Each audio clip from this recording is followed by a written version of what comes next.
ओम शांति। आज के बाबा के 8 तारीख के महावाक्य हैं।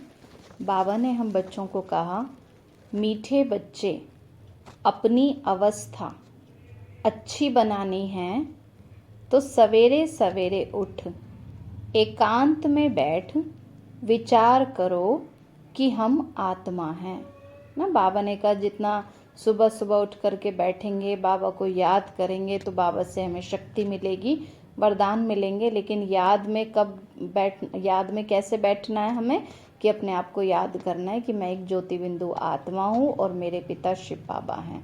अब हमें वापस जाना है ना। बाबा ने कहा, मीठे बच्चे, अपनी अवस्था अच्छी बनानी है तो सवेरे सवेरे उठ करके एकांत में बैठ करके विचार करो, तभी तो हमारी अवस्था अच्छी रहेगी ना। नहीं तो सारे दिन में क्या होता है, बीच बीच में उदास हो जाते हैं, गुस्से में आ जाते हैं, टेंशन में आ जाते हैं।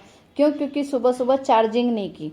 चार्जिंग कैसे करनी होती है? जब हम बाबा को याद करते हैं तो आत्मा के अंदर शक्ति आती है, चार्जिंग होती है। तो बाबा ने कहा, बच्चे ये याद करो, अब हमें वापस जाना है। ये नाटक अब पूरा हुआ। अब ये कलयुग का नाटक क्या हो रहा है? पूरा हो रहा है। प्रश्न है, पूरा पूरा बलि चढ़ने का अर्थ क्या है ना? बलि चढ़ना मतलब क्या? पूरा बाबा के ऊपर बलिहार जाना। अब दुनिया में तो मनुष्य जानते ही नहीं है बलि चढ़ने का अर्थ क्या है। वो क्या करते हैं कि सोचते हैं भाई किसी को बलि चढ़ा दो, कोई जानवर की बलि दे दो। तो हर बात का मतलब उल्टा निकाल लिया ना भक्ति मार्ग में। तो उत्तर है, पूरा बलि चढ़ना माना बुद्धि का योग एक तरफ रहे, माना हमारी बुद्धि चारों तरफ की बातों में भटके ना। कई बार होता है ना, बैठेंगे बाबा को याद करने और बुद्धि और कोई बातों में चली जाएगी। तो बाबा क्या कहते बच्चे, पूरा बलि चढ़ना मतलब बुद्धि का योग एक बाबा की तरफ रहे। बच्चे आदि कोई देहधारी याद ना आए, क्योंकि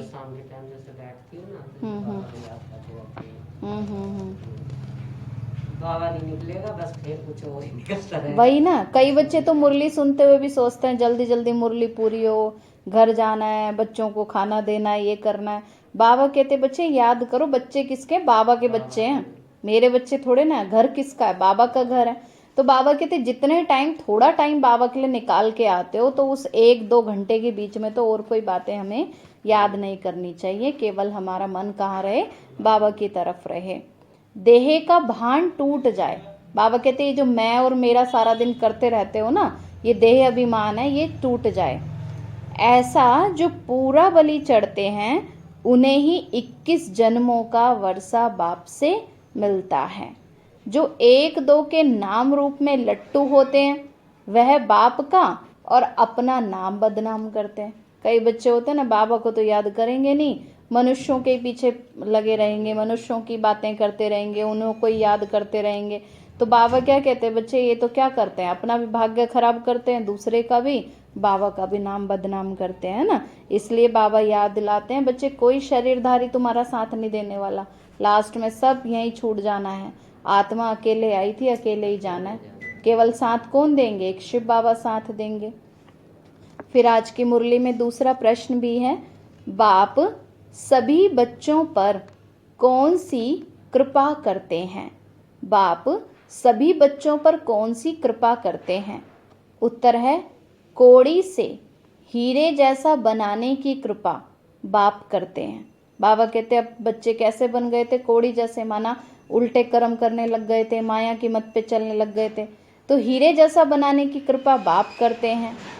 जो बच्चे कदम कदम पर राय लेते हैं, कुछ छिपाते नहीं हैं, उन पर स्वतः ही कृपा हो जाती है। इसलिए हर बात में कुछ भी करना है, कोई भी समस्या है, कोई बात से मन परेशान है, बाबा को बताओ, बाबा अपने आप शक्ति देंगे हर बात को पार करने की, अपने आप रास्ता दिखाएंगे। इसलिए अपने आप ही मन मन में परेशान नहीं होना, बोझ अपने मन पर रख कर नहीं चलना है। बाबा से कुछ छिपाओ नहीं। कोई अच्छा काम होता है वो भी बाबा को बताओ, कोई गलती होती है वो भी बाबा को बताओ। बाबा अपने आप हमारे लिए रास्ते बनाएंगे, अपने आप मदद करेंगे। गीत है, किसने ये सब खेल रचाया, है ना। ये खेल है ना ड्रामा का। तो इसमें बाबा क्या कहते हैं कि बच्चे, बाबा आते हैं, हम बच्चों को पावन बनाते हैं, स्वर्ग में ले जाते हैं, सारा कार्य करते हैं और खुद पीछे रहते हैं, गुप्त रहते हैं। आगे किसको रखते हैं? हमेशा बच्चों को रखते हैं। खुद तो बाबा सतयुग का राज्य भी नहीं लेते, राज्य भी किसको देते हैं, हम बच्चों को देते हैं। ओम शांति। जिन्होंने गीत बनाया है ना, वो इसका अर्थ नहीं जानते।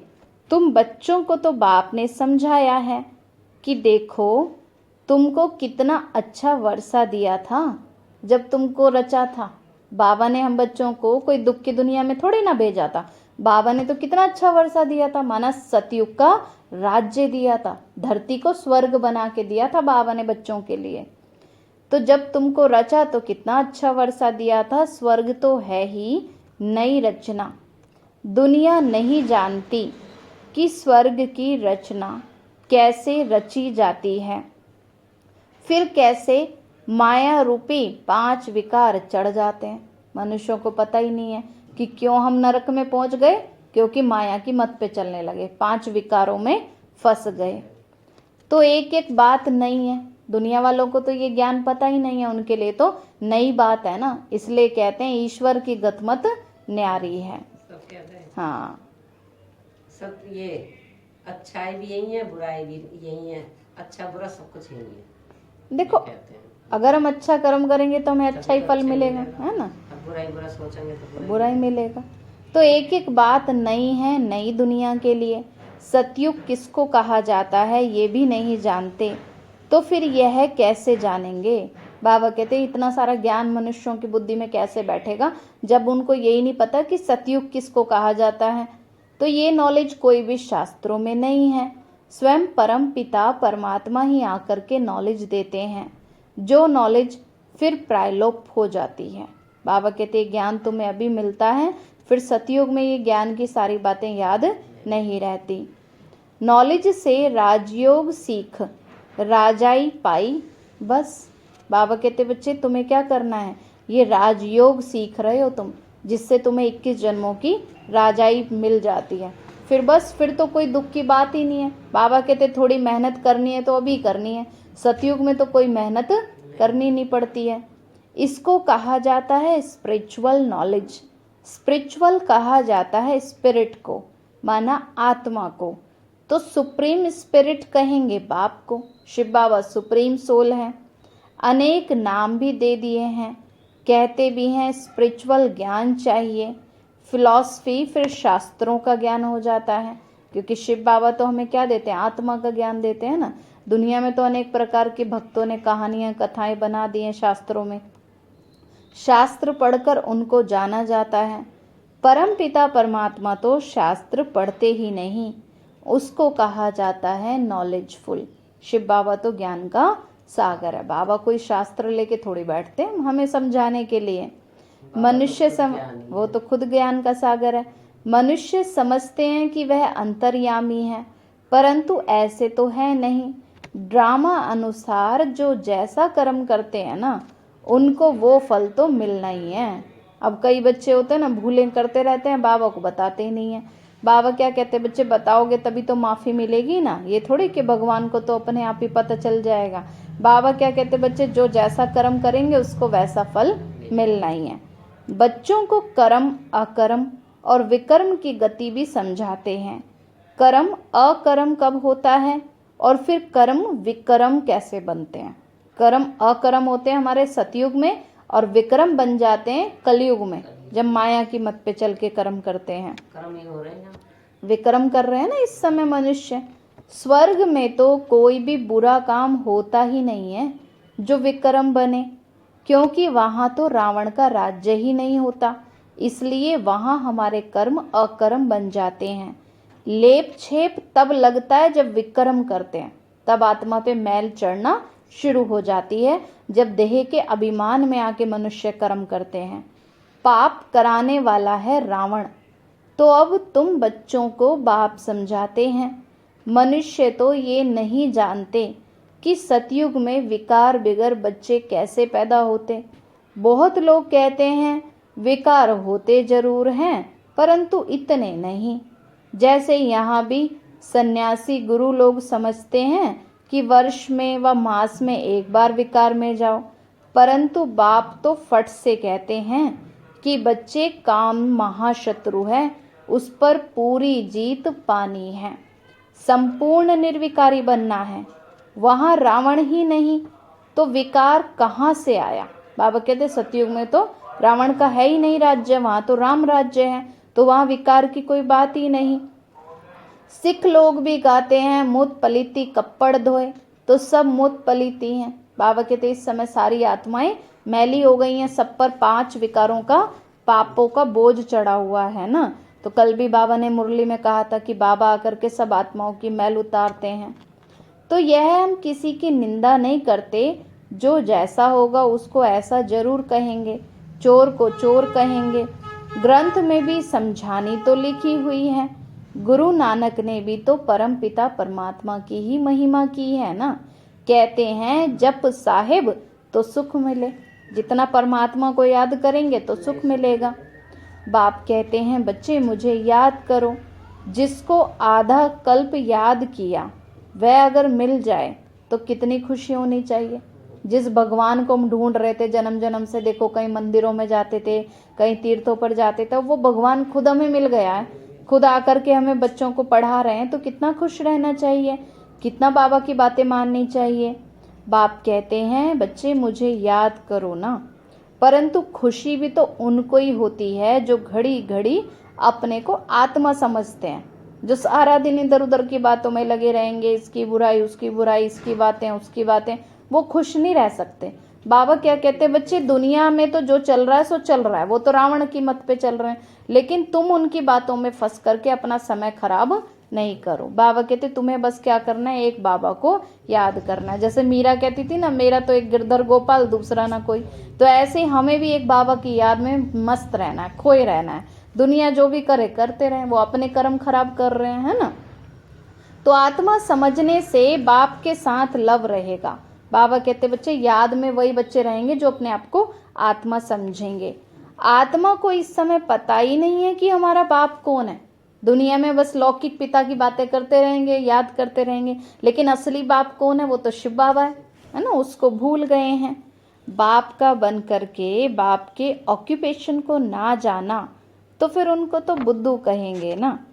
प्रहलाद की कथा सुनाते हैं, बदला लेने के लिए थंब से निकला, परंतु परमात्मा है कहाँ, एड्रेस का पता भी नहीं है। कहानी ऐसे बना देते ना, कोई कह देंगे कि खंबे से भगवान निकले, यहाँ से निकले, सागर से निकले, लेकिन बाबा क्या कहते हैं कि बच्चे मैं तो ऐसे कोई जगह जगह थोड़ी ना रहता हूँ, लेकिन भगवान का एड्रेस, हाँ सही एड्रेस क्या है, नहीं वो तो मनुष्यों ने कहानियां लिख दी हैं। सही एड्रेस तो शिव बाबा का शांति धाम है।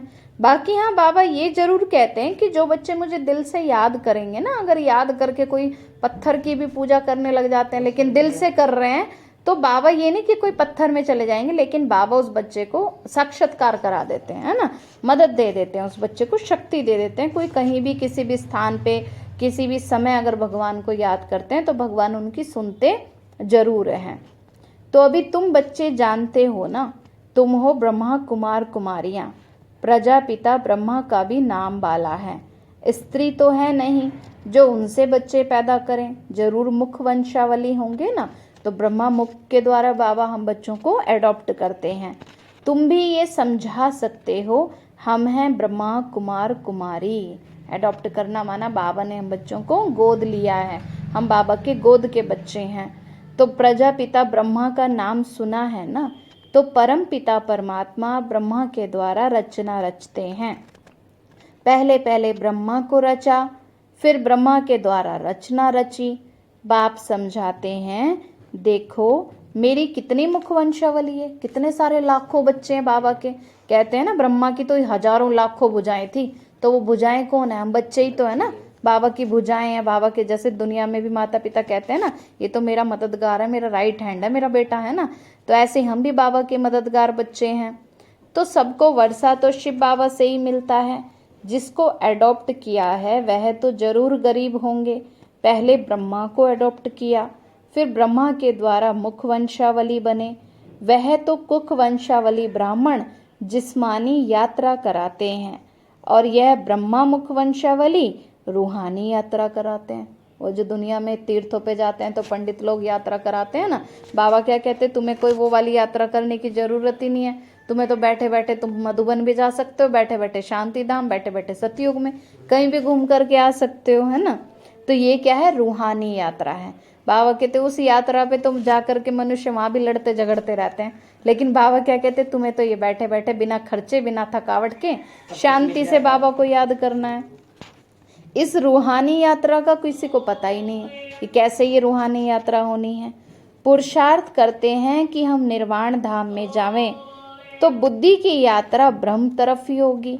तो वह तो ब्रह्म की यात्रा हो गई, क्योंकि आज मनुष्य भगवान को तो जानते नहीं है, मुरली मुझे भी देना। तो ब्रह्म को याद करने लग जाते हैं, तो समझते हैं कि हम ब्रह्म में लीन हो जाएंगे। तो फिर जिस्मानी यात्रा करने की दरकार क्या है। यात्रा है भी निर्वाण धाम की। उनको फिर ज्योति ज्योत समाया या बुदबुदा बुदबुदे से मिल गया ऐसे नहीं कहेंगे। कई ऐसे कह देते हैं ना कि आत्मा तो एक बुदबुदे की तरह है, जा करके समा जाएगी, लेकिन बाबा कहते हैं नहीं, आत्मा तो अजर अमर अविनाशी है, आत्मा का कभी विनाश नहीं होता। तो ये हाँ, तो ऐसे तो है नहीं ना, आत्मा तो शक्ति है, शरीर भी छूट जाता तो भी आत्मा थोड़े ना मरती है। तो हाँ, तो ये आत्मा ही यात्रा करती है। हाँ, ब्रह्म तत्व में जाती है ना आत्मा, तो ये है रूहानी यात्रा।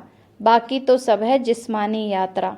उन्हों को तो मालूम ही नहीं है कि निर्वाण धाम कौन ले जा सकता है। दुनिया में कहते तो रहते मनुष्य कि हे भगवान हमको ऊपर बुला लो, है ना। अब ऊपर कैसे जाएंगे जब तक इतना पापों का बोझ चढ़ा हुआ है आत्मा के ऊपर, और ले जाने वाला भी तो कोई चाहिए ना। ले जाने वाला कौन है, एक शिव बाबा है। ले जाने वाले पास आओ। हाँ, तो अभी बेहद का बाप कहते हैं मैं ही सबको ले जाता हूँ। सर्व का पंडा बाप ही बनते हैं, क्योंकि कोई भी आत्मा अपने आप से जा ही नहीं सकती है, क्योंकि आत्मा के अंदर वो शक्ति नहीं रही है इस समय।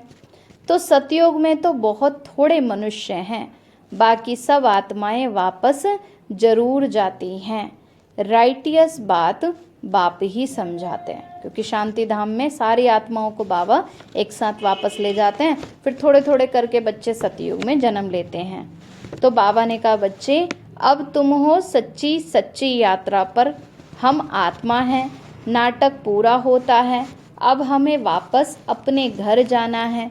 तो ये पक्का हो जाना चाहिए। बाबा कहते इस दुनिया में तुम्हारा कुछ भी नहीं है, अब तो घर वापस जाना है, यही पक्का हो जाना चाहिए।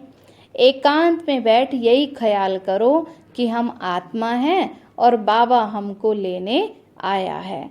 ये चोला तो छीछी है, ये शरीर तो देखो आज मनुष्य कितना इस शरीर का ध्यान रखते हैं, कितना इलाज कराते हैं, कितना खर्चा करते हैं, फिर भी शरीर में कुछ ना कुछ रहता है। बाबा क्या कहते हैं बच्चे, ये तो छीछी चोला है। तो ऐसे अपने साथ ही बातें करनी होती हैं, इसको विचार सागर मंथन कहा जाता है। ऐसे खुद को ज्ञान की बातें समझाना चाहिए बीच बीच में, इसको कहते हैं विचार सागर मंथन करना। बाप ने कर्म करने की छुट्टी दी है, बाकी रात को जाग करके ये अभ्यास करो तो दिन में भी अवस्था अच्छी रहेगी, मदद मिलेगी। रात का अभ्यास दिन में काम आएगा। रात को बाबा कहते हैं 2 बजे के बाद, है ना, रात को जागना है 2 बजे के बाद, क्योंकि 9 से 12 बजे तक का टाइम बिल्कुल डर्टी है। इसलिए बाबा 12 बजे योग करने के लिए नहीं कहते, बाबा कहते हैं बच्चे योग करना है 2 बजे के बाद। तो इसलिए विचार सागर मंथन सवेरे ही किया जाता है, क्योंकि वो समय दुनिया वालों के लिए रात होती है और हम बच्चों के लिए प्रभात होती है। आजकल तो दुनिया में उल्टा सिस्टम हो गया, 2 बजे सोते हैं, है ना, और 2 बजे उठते हैं, दिन के 2 बजे में उठते हैं। हाँ, लेकिन बाबा क्या कहते हैं, तुम बच्चों को तो 2 बजे जग जाना चाहिए योग के लिए। तो हम आत्मा हैं, बस अब बाबा के पास ही जाना है। एक चोला छोड़ करके अब दूसरा लेंगे। तो बाबा कहते शरीर तो पुराना है, छोड़ना ही है। तो ये है अपने साथ बातें करने का ढंग।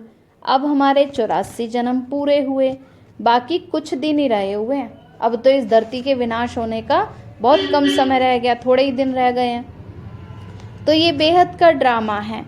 तो ऐसे बुद्धि में रहने से देह का भान टूट जाएगा, बाप और वर्षा ही याद पड़ेगा।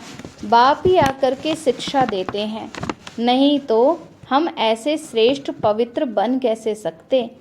तो इस समय तो करप्शन भी बहुत है, इसलिए नाम निकालते हैं सदाचार कमेटी। आगे ये सब बातें थी नहीं। आजकल इतने इतने देखो शांति सम्मेलन, धर्म सम्मेलन होते हैं, इतने मनुष्य शांति करने के लिए दुनिया में प्रयास करते रहते हैं। पहले तो ये सब था ही नहीं, पहले तो पूरे परिवार ऐसे मिलके रहते थे इतना शांति से, गांव के गांव आपस में इतना मिलके रहते थे। गैर भी अपना हो जाता। हाँ तो ये अपने नहीं होते। आजकल तो क्या बहुत भ्रष्टाचार बढ़ता जा रहा है। तो ये करप्शन सब अभी हुई है। मिनिस्टर आदि बनते हैं तो कितने पैसे लूटते हैं, कितने लोगों से भी लेते रहते हैं, काम कुछ कराते नहीं, तो कितना भ्रष्टाचार करते हैं। सतयुग में होती है श्रेष्ठाचारी गवर्नमेंट, तुम बहुत श्रेष्ठाचारी बन रहे हो ना, वहाँ तो पाप का नाम भी नहीं होता। भाव कहते हैं यहाँ तो मनुष्य क्या है, जरा भी देरी नहीं करते किसी को दुख देने में। तो बाप आकर के हम बच्चों को स्वर्ग के लायक बनाते हैं।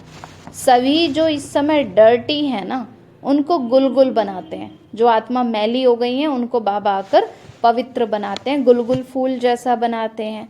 स्वर्ग स्थापन करके सर्व को सदगति दे करके फिर खुद छिप जाता हूँ।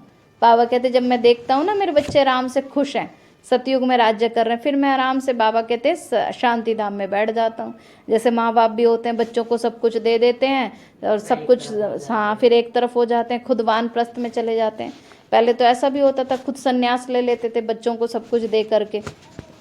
तो हाँ, सब कुछ, हाँ। तो बाबा कहते, हाँ, ब्रह्मा बाबा ने भी तो देखो सब कुछ छोड़ दिया। तो हाँ, तो बाबा कहते हैं मेरा तो पार्ट ही है सबको सदगति देना, मैं तो सारी दुनिया को क्या से क्या बनाता हूँ। तो ये तो मनुष्य भी कहते हैं लड़ाई लगेगी।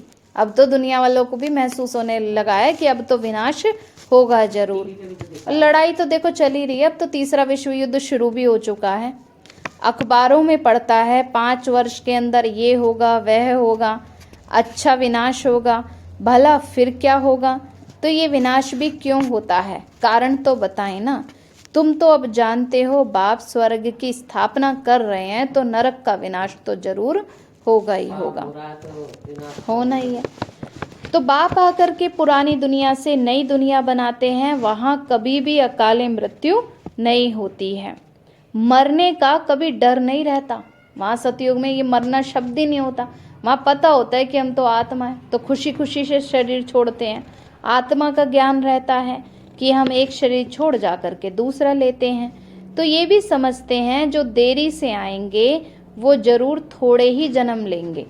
हमारे तो अब 84 जन्म पूरे हुए। ये दुनिया नहीं जानती है तुम आत्माओं को परम पिता परमात्मा बैठ समझाते हैं। प्रजापिता के बच्चे तो आपस में भाई बहन ठहरे तो कोई भी विकर्म कर नहीं सकते। बाबा कहते तुम आपस में भाई बहन हो तो कोई विकर्म नहीं कर सकते। यूं तो कहते भी हैं हिंदू चीनी भाई भाई, फिर विकार में कैसे जाएंगे?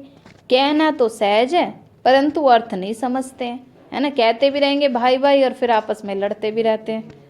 तो भाई भाई का अर्थ तो आत्मा पर चला आता है ना, कि आत्मा रूप में हम सब एक ही पिता के बच्चे हैं, एक ही घर के रहने वाले हैं, आपस में भाई भाई हैं। तो भाई बहन के संबंध में फिर विकार की दृष्टि तो ठहर ना सके। लौकिक संबंध में भी नज़दीकी संबंधी से अगर शादी करते हैं ना तो हाहाकार हो जाता है। दुनिया में भी होता है ना भाई, अपने रिश्तेदारी में थोड़ी ना शादी कर देते हैं, दूर से देख करके करते हैं। अगर आपस में रिश्तेदारी में भाई बहनों में कर दें तो कितना अनबन हो जाएगी। तो बाप समझाते हैं तुम सब देवी देवता सो श्रेष्ठाचारी थे, फिर भ्रष्टाचारी बन गए हो, अब फिर श्रेष्ठाचारी बन रहे हो। हम सो श्रेष्ठाचारी 16 कला थे ना, फिर 14 कला में आए, फिर भ्रष्टाचारी बनते बनते अब तो तमो प्रधान भ्रष्टाचारी बन पड़े हैं। इस गोले के चित्र में भी क्लियर लिखा हुआ है। वर्ण का रूप भी बनाते हैं ना, परंतु उसमें चोटी ब्राह्मण नहीं बताते हैं, ना ही शिव बाबा और ना ही ब्राह्मण दिखाते हैं। विराट रूप का जो चित्र बनाया ना उसमें सब कुछ दिखा दिया, देवता क्षत्रिय, हाँ देवता क्षत्रिय, ब्राह्मण ही होते हैं। वो अपने धर्म के उससे मनुष्य अलग अलग कह देते हैं कि ये हमारा धर्म है वो हमारा धर्म है। लेकिन बाबा क्या कहते हैं बच्चे, कितना ही चाहे अपने धर्म के उससे तुम कह लो ब्राह्मण हो, लेकिन जब तक तुम्हारे कर्म अच्छे नहीं है तब तक तो ब्राह्मण कहलाएंगे नहीं, है ना। तो वो है नाम के, बाबा कहते हैं ना बच्चे वो नाम के ब्राह्मण है और तुम बच्चे कर्म से ब्राह्मण हो, तुम्हारे कर्म अच्छे हैं ना तो ब्राह्मण कहलाएंगे, क्योंकि ब्रह्मा बाबा के डायरेक्ट हम पालना ले रहे हैं, डायरेक्ट ब्रह्मा बाबा की श्रीमत पर चल करके कदम पर कदम रख करके चलते हैं। तो तुम अब जान गए हो कि हम बाजोली खेलते हैं, माना जन्म लेते लेते सतयुग से कलयुग में पहुंच जाते हैं। जैसे बाजोली का खेल दिखाते हैं ना कि वो कलाबाजी करते करते एक जगह से दूसरी जगह चले जाते हैं। तो अभी हम ब्राह्मण सो फिर देवी देवता बनेंगे, इसलिए दैवी गुण भी धारण करने हैं। अब वापस घर भी जाना है, फिर हमारे लिए सारी दुनिया ही स्वर्ग हो जाएगी। अब बाबा इस नरक को खत्म करके क्या बनाते हैं, स्वर्ग बना देते हैं। धरती को पानी मिल जाएगा। बाबा कहते हैं अभी तो देखो धरती भी सूख गई है, चारों तरफ कितना माना मनुष्य ने साधन खत्म कर दिए हैं, कुछ भी नहीं रहा धरती के अंदर, सब चीजें निकाल निकाल करके खत्म करते जा रहे हैं। कुछ ही सफेदे के हाँ। पेड़ उपज रहे हैं ना, हाँ। उन्होंने ज्यादा पानी खींच रखा है। तो बाबा ने कहा बच्चे ऐसे ऐसे रात को अच्छी रीति विचार सागर मंथन करो तो दिन में बहुत मदद मिलेगी। सुबह सुबह बाबा को उठ के याद करेंगे तो पूरा दिन वो बैटरी चलती रहेगी। तो अभी हम जाते हैं स्वीट फादर के पास, जिसके लिए हमने दर दर धक्के खाए, अब वो भगवान हमारे से मिलने आए हैं, हमें मिल गया है। तो रास्ता कहाँ से भी नहीं मिला ना, भक्ति में तो क्या किया, चारों तरफ फेरे लगाए, इसलिए कहते हैं चारों तरफ लगाए फेरे फिर भी हरदम दूर रहे। तो अभी तुम पुरुषार्थ कर रहे हो वर्षा पाने का, परंतु माया भी बड़ी प्रबल है, बहुत धोखा देती है। बच्चे ज्ञान में चलना चाहते हैं और माया अपनी तरफ खींचती है। तो बाबा क्या कहते हैं बच्चे, माया से तू संभल के रहना है, झट कान से नाक से पकड़ लेती है, पता भी नहीं चलता बच्चों को कि हमारी बुद्धि में ये कौन सी बातें आ रही हैं। जब उल्टे उल्टे ख्याल चलते हैं तो ये क्या होती है, ये माया ही तो होती है ना, उल्टे उल्टे विचार आते हैं मन के अंदर। तो भ्रष्टाचारी बन पड़ते हैं, काम का नशा आ जाता है, किसके नाम रूप के पीछे ही लट्टू हो जाते हैं, जैसे आशिक माशुक, बहुत धोखा खाते हैं। लोभी भी एकदम नाम बदनाम कर देते हैं। ये सब कुछ होता ही रहता है। बाप समझाते हैं बच्चे योग में रहना है, लोभी नहीं बनना। बाबा कहते क्रोध में नहीं आना, है ना, काम विकार में नहीं फंसना। अच्छे जो योगी होते हैं ना, वो तो 4-5 दिन अगर भोजन ना भी खाएं तो भी उनको परवाह नहीं रहती। बाबा कहते योग से उनके अंदर ऑटोमेटिक शक्ति रहती है, 4-5 दिन खाना ना भी खाएं तो भी उनको इतना फर्क नहीं पड़ता, बहुत खुशी में रहते हैं। तो अवस्था, तो खुशी में रहेंगे। हाँ, तो अवस्था ऐसी रहनी चाहिए ना। बाबा कहते योग से हमारे अंदर इतनी शक्ति रहे, बाबा को याद करें तो खुशी भी रहेगी, है ना। आगे आने वाले टाइम में देखो खाने को भी नहीं मिलेगा, हो सकता है साधन ना भी मिले, तो जैसा मिलेगा उसी में काम चलाना पड़ेगा। तो अभी से आदत डालनी चाहिए, देखना चाहिए कि मेरे में कोई चीज का लोभ तो नहीं है, माना मेरे अंदर कोई लालच तो नहीं है। एम रखनी चाहिए कि हम फुल पास होकर के दिखाएं, ये नहीं बाबा जो मर्जी बना देना, चाहे प्रजा में बुला देना। बाबा कहते नहीं, लक्ष्य क्या रखना चाहिए कि हम राजा रानी बने, अच्छा पुरुषार्थ करें। कल्प कल्पांतर की बाजी है, अगर इस बार फेल हो गए ना तो हर कल्प में फेल होते रहेंगे, अगर इस बार पास हो गए तो हर बार पास होते रहेंगे। तो अपनी जांच करनी है, हम लक्ष्मी नारायण को वरने अथवा राजाई लेने के लायक बना हूँ। अगर कोई खामियां हैं तो वो निकालनी पड़े, खामियां छिपी नहीं रह सकती। अब तुम्हारा कनेक्शन है शिव बाबा से, किसको दृष्टि देंगे उठाने के लिए? बाप तो बहुत मदद करते हैं। बाबा कहते हैं ना, कई बच्चे होते ज्ञान में नहीं चल पाते, तो बाबा दृष्टि देते हैं कि बच्चे के अंदर शक्ति आए ज्ञान में आगे बढ़ने के लिए। ब्रह्मा कुमारियां कहती हैं ये हमने किया, हमने ऐसी अच्छी मुरली चलाई, ये अहंकार ही तो अवस्था को गिरा देता है। कई बच्चे सोचते हैं ना मैंने इतना अच्छा ज्ञान सुना दिया, मैंने इतनी अच्छी मुरली सुना दी, ये नहीं पता ज्ञान है किसका, ज्ञान तो किसका है, शिव बाबा का है। तो कभी भी ये अहंकार नहीं आना चाहिए कि हमने ज्ञान दिया, तो ये अहंकार तो अवस्था को गिरा देता है। जो अच्छे अच्छे बच्चे हैं वो समझते हैं कि बाबा की मदद मिलती है, हर कार्य हम करते हैं तो बाबा हमें शक्ति देते हैं, मदद देते हैं। कईयों में तो माया प्रवेश होने से गिर पड़ते हैं, तो इसमें पूरा आत्म अभिमानी बनना चाहिए, देह में दृष्टि नहीं जानी चाहिए। बाबा तो शिक्षा देते रहते हैं, बच्चे सुधर जाओ, सुधरते जाओ, रोज रोज अपने अंदर परिवर्तन करो ना। पुरानी आदतें हमें पकड़ के नहीं चलनी है, चेंज करते रहना है, देवताओं के जैसे गुण धारण करने हैं। माया का धोखा मत खाओ, नहीं तो पद भी गवा देंगे। उस पति को तुम कितना याद करती हो, और ये जो तुम्हें पतियों का पति मिला है, जो तुम्हें ज्ञान अमृत पिलाते हैं, जो तुम्हें कोड़ी से हीरे जैसा बनाते हैं, उसको याद नहीं करते हो, है ना। बाबा कहते हैं जो दुनिया के मित्र संबंधी है उन्हें याद करते रहते हो। तो जो भगवान हमें स्वर्ग में ले जाने के लिए रोज इतना पढ़ा रहे हैं, समझा रहे हैं, उनको क्यों भूल जाते हो। तो ऐसे बाप को कितना याद करना चाहिए। श्रीमत पर पुरुषार्थ किया जाता है। कोई भी बात हो तो पूछना चाहिए कि बाबा मेरे में क्या अवगुण है, मतलब हमारे अंदर क्या क्या कमी है जो हम अपने अंदर चेंज करें। अपनी कमियों को चेक करना चाहिए, ढूंढना चाहिए अपने अंदर क्या क्या बुराई हैं, तो उसको निकालना चाहिए। फिर तो देह का भान तोड़ना है। जो पूरा बलि चढ़ते हैं ना, उनको 21 जन्मों का वर्षा मिलता है। पूरा बलि चढ़ने का मतलब है उसकी तरफ ही बुद्धि रहे। ये बच्चे आदि और कहीं बुद्धि ना भटके। ये बच्चे आदि जो कुछ भी हैं उनसे भी बुद्धि हट जानी चाहिए। बाबा कहते बच्चे तुम्हारे बच्चे थोड़े ही हैं, बाबा कहते हैं तो मेरे बच्चे हैं, अपने आप बाबा देखेगा, बाबा अपने आप संभालेगा।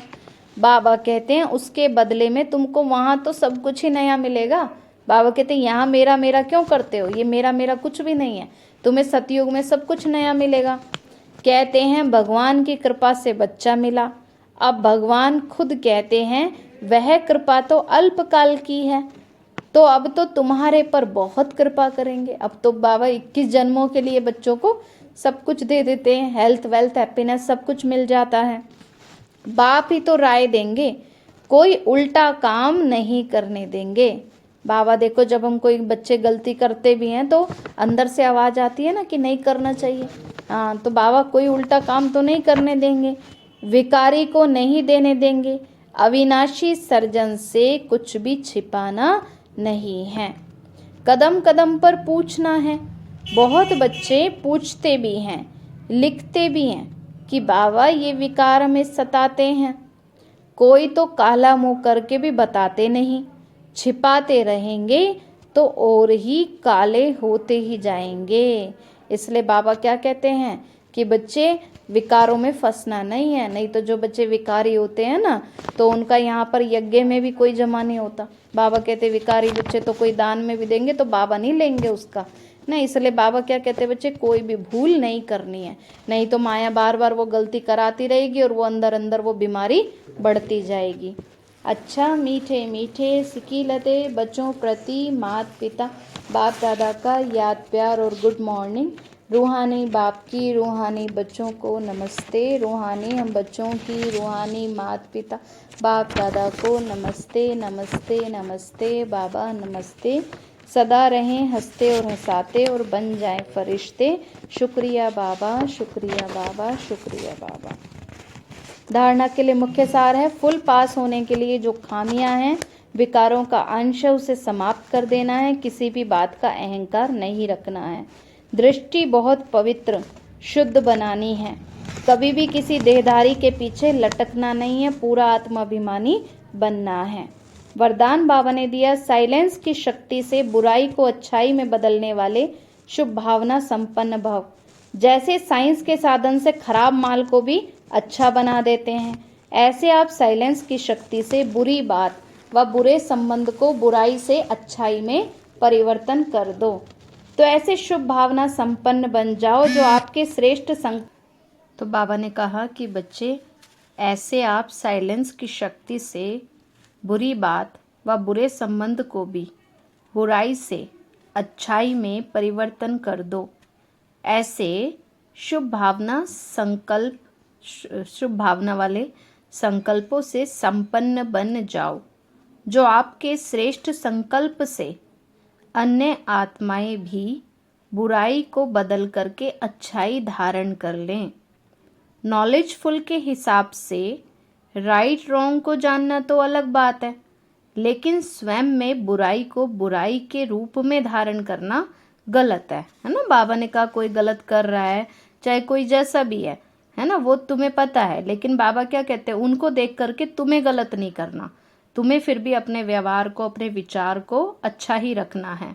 इसलिए बुराई को देखते जानते भी उसे अच्छाई में बदल दो। स्लोगन बाबा ने दिया, सहनशीलता का गुण धारण करो तो कठोर संस्कार भी शीतल हो जाएंगे। सहनशीलता का गुण धारण करो तो कठोर संस्कार भी शीतल हो जाएंगे। अच्छा, ओम शांति।